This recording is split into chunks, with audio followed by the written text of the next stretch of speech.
नमस्कार साथियों। मैं आज आप सब लोगों के सामने माननीय अखिलेश यादव जी के द्वारा दिए गए सदन में जो बयान है उसके संबंध में तथ्यों के साथ वास्तविकता को और सच्चाई को प्रस्तुत करने के लिए आज यहाँ पर आया हूँ। उत्तर प्रदेश सरकार के द्वारा किसी भी परिषदीय सरकारी विद्यालय को बंद करने का निर्णय नहीं लिया गया। वर्तमान में जितने भी हमारे सरकारी परिषदीय विद्यालय हैं सभी विद्यालय संचालित हैं। जो विद्यालयों को बंद करने की बात कही जा रही है वो सरकार का जो निर्णय लिया गया था कि कम छात्र संख्या वाले जो विद्यालय हैं उसको सबसे पास के विद्यालय में मर्ज कर दिया जाएगा और जो रिक्त विद्यालय है उन विद्यालयों में प्री प्राइमरी की पाठशालाओं को संचालित किया जाएगा, जो कि पहली बार उत्तर प्रदेश सरकार के द्वारा प्री प्राइमरी की कक्षाओं को भी संचालित करने का निर्णय लिया गया है और उन विद्यालयों में बाल वाटिका को वर्तमान में संचालित किया जा रहा है। नकल माफिया और इस तरह के सभी लोगों को संरक्षण देने वाले माननीय अखिलेश यादव जी को पता है पूरी तरह से कि 2027 में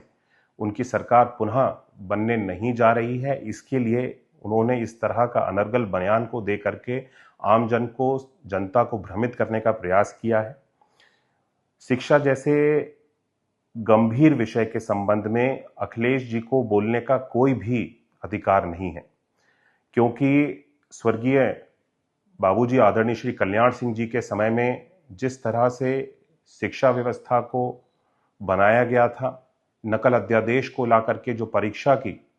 पारदर्शी व्यवस्था बनाई गई थी, माननीय मुलायम सिंह जी की सरकार के आ जाने के बाद में उस नकल अध्यादेश को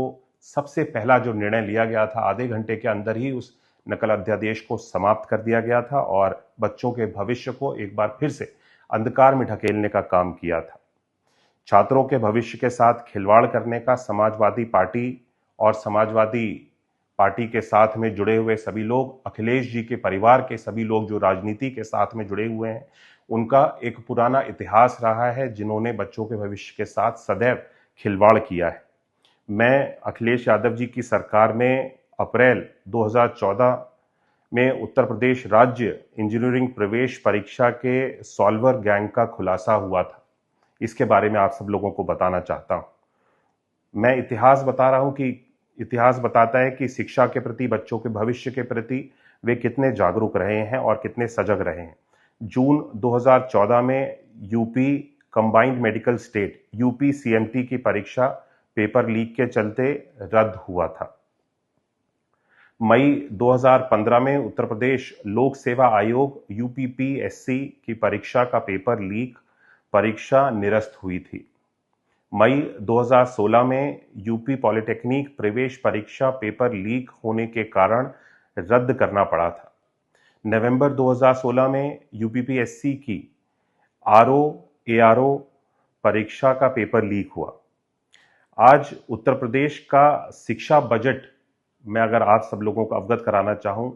जो समाजवादी पार्टी की सरकार के समय में 28,000 करोड़ का मात्र होता था, आज उस शिक्षा बजट को हम सब लोगों ने बढ़ा करके 1,13,000 करोड़ से अधिक तक लेकर के जाने का काम हमारी भारतीय जनता पार्टी की, योगी जी के और मोदी जी के नेतृत्व की सरकार ने आज किया है।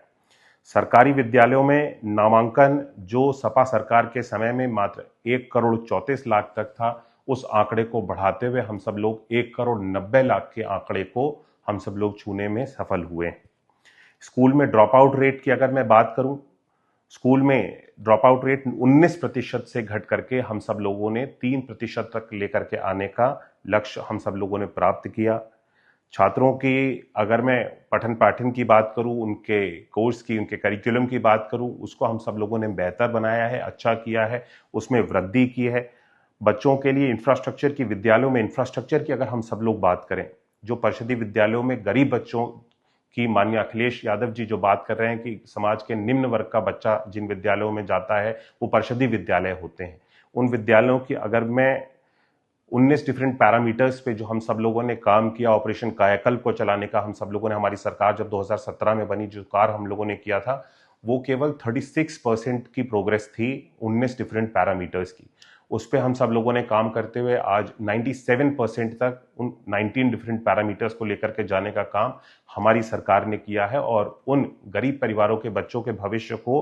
और बेहतर बनाने का काम हमारी सरकार कर रही है और निरंतर करती रहेगी। मैं माननीय अखिलेश यादव जी से कहना चाहूँगा, जो स्वयं जिन्होंने अपने बयान में ये स्वीकार किया है कि बच्चे परीक्षाओं में नकल करके ही पास होते हैं,